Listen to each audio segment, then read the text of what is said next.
Hello friends. Today I'm going to show you a really fun fold card that can either be like this and sit upright on one's table or desk, or and this can be the front of the card, or you could even make this the front of the card. So and then your writing would go on one side or the other. So I got this idea from Julie Fracke as part of a card exchange. And I think hers is just absolutely adorable. I unfortunately didn't have those papers, so I had to revise according to what I did have. So this is a little bit larger, but I do like it because when it folds up, it fits nicely into a standard sized card envelope. So here's the sizes. Your paper size is 8.5 by 5.5, and I'm always confused as to how to explain doing the folds or the creases, so I'm doing my best here. So you go in, I use how I do it with my cutter. I go into the 1 3/4 mark, and then I just use my bone folder and score it, and then over to the 2, and this is easy because it's all 3/4, so then next is the 2 3/4, same thing. Now all the way over to 5 3/4. See, that gives you a nice inside piece, and then keep going to 6 3/4, and that's your last fold. That's what works easiest for me. So if you can just remember, you're moving your paper from right to left on your cutter. And to crease this, you're going to just do kind of a typical fan fold. And same on this side.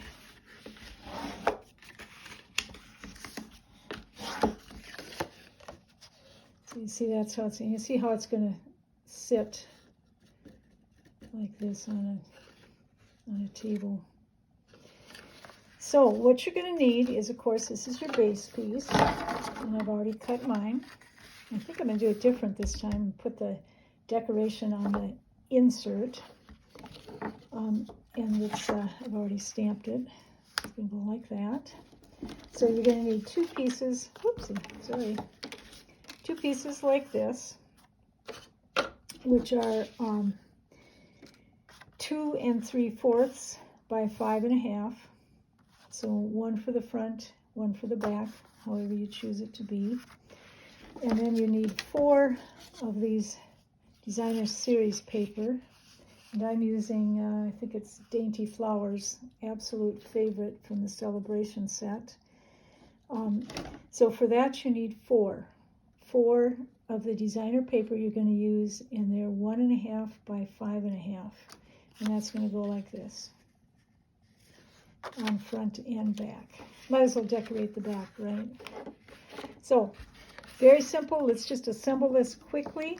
There isn't much to it, actually. I did want to say that I just love using the pastels to add some color. It's easier, I think, to use than using your stamp pad with our blender brush, because it blends better. You don't get blotches. So I'm doing, I'm going to do some green as well for the bottom. Make kind of a pretty background. And I could put some other colors in there too, I suppose. And then for coloring, it's going to be very simple. Always love the blender pens, of course.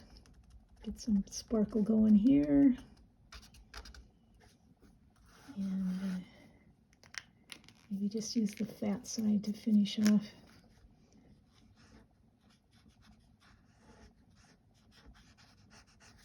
Guess I didn't let the stays on dry long enough. It's bleeding a little bit. I don't know I've heard a lot of different things on what's best to use so that it doesn't bleed. People say, oh, Stays On is the best, but looks like it might bleed a little too. Maybe be better off to leave it dry overnight. So, oh, let's give her, she just looks like she has yellow hair. So I'll go with that. And again, I'm doing this very, very quickly. You would probably use your own colors. You could easily use watercolor pencils as well. She's got brown hair. She looks like a brown-haired girl to me. And maybe we'll give her some pretty blue flowers in her hair. Let's put them down here as well. So again, I'm not going to take a lot of time coloring because I know you all know how to color. The way I use the Stampin' Blends is to go around the outside first and then just make little circles because I want my darker area on the outside. Everybody has their own way. Actually, I think that was the lighter one. Better go back in. So I'll go back in with the dark on the areas that I want to be dark. And then I'm going to take my lighter one and just pull some of that dark color in, but make it lighter on the inside. Just to show a little bit of a dimension there, if that makes any sense. And then, oh, let's see, what should we color? Let's give her a pink dress.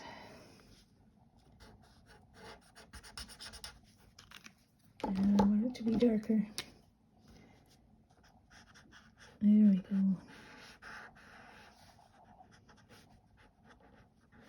Boy, I don't know why that Stays On is bleeding like that. Somebody got some good tips. Send them to me.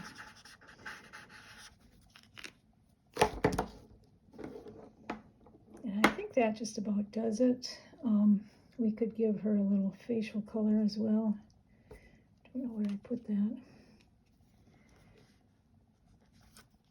Just very lightly, I'll use this.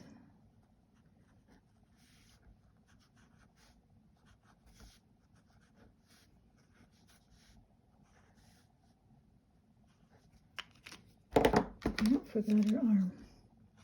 Okay, simple as can be.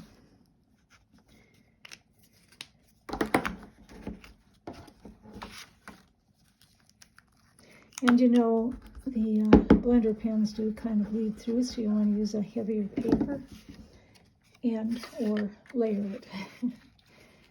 So there you go.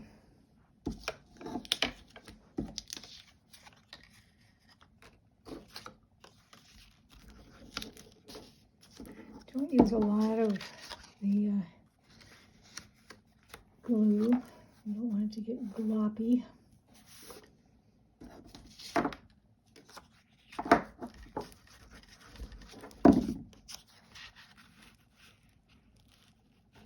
Almost any paper would be just beautiful in this.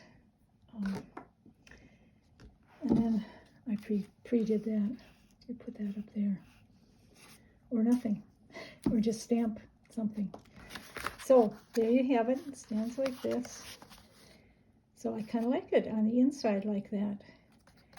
And then on the back, of course, you could put your other pieces that you cut and write your greeting or do it as ever you wish. So, thanks for stopping. Bye.